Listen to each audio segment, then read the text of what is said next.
hatch was, they climbed on inside. Now the pressure inside there was 14.7 psi like it is right now. They shut the hatch. It takes 9 seconds to crank the thing shut. Then they pressurize it to 14.5 to build a pressure in there to look for leaks around it. And just make sure no leaks in the thing.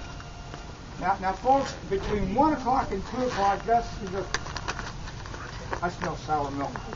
So the engineers and technicians came over here and looked around. They could not find the source of it, and so they decided to go on with the test. And by the way, if you didn't know this, because of that event, what Gus did, they invented smoke detectors. So you can thank Gus Grissom and White and Riverside Katie if your family has been saved from a fire because of them. And also carbon monoxide detectors too. So they went on the test. At a little before 6, about 15 minutes before 6, there was a communication problem. There's a radio here, a radio at the blockhouse, radios out at sea and the ships, radio at the Michigan, Texas, there's radio at the on-sea building, and there was random talking, and Gus blew his fork. He was mad. He says, "Gentlemen, how do you expect us to go to the moon if we can't communicate between 2 or 3 buildings?" So they got that little problem resolved in a very short period of time. They went on with the test. At 6:31, and about 4 seconds later, there was a spark, a fire, and they were dead within probably, I'd say 17 seconds. Here's what we think took place. Now, Gus was in the left seat. Ed White was in the middle seat. He was the athletic one, the strong one, in the middle seat. The rookie, Roger Chafee, was in the right seat. He was down in the radio. So, underneath the Gus's seat, there's a drawer that opens and closes. It exposes an environmental control unit that had been replaced. A new rocket, new capsule. There were problems with it. It bumped against an elbow. It contained water glycol for cooling the unit. Water glycol is not flammable, but the fumes are. They replaced that elbow several times, so there was leakage there. That's very flammable. Underneath the drawer is a pile of wiring. When you open and shut the door, it scuffs it. It scuffs it right down to the copper. And that's where they think the spark came from.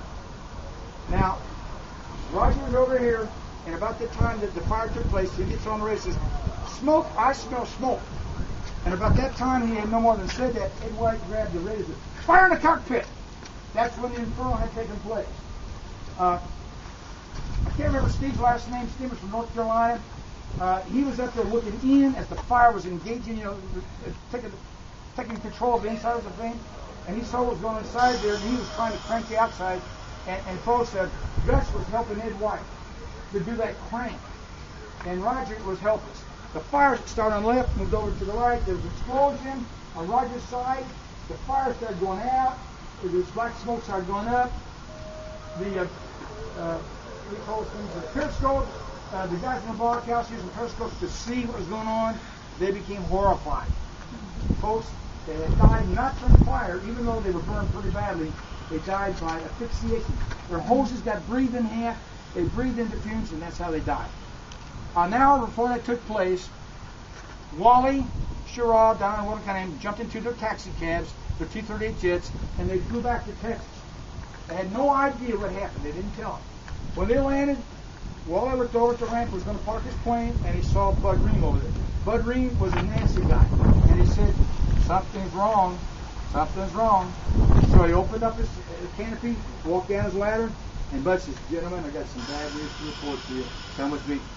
And Wally was shaken, he was upset, he was mad at the engineers for all these mistakes that had taken place. And Wally that day decided he was never going to go up after this next launch. He was going to keep his word. He was the backup guys.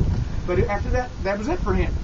You might remember Apollo 7 that went up October 1968? That was the last launch of human beings from Cape Canaveral. He was the commander of it, launched right here. When they got up there and they did their mission, when it came time to come home, do you all remember the commercials he made that had his head cold? How many remember the head cold? Remember the commercials? He got his buddy sick, in case you didn't know that. They got sick from him.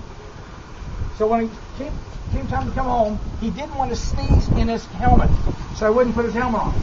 And in those days, when there was a camera in the cockpit, and they could see what was going on in it. And Chris Kraft said from Texas, he said to him, "Put your helmet on, Wally."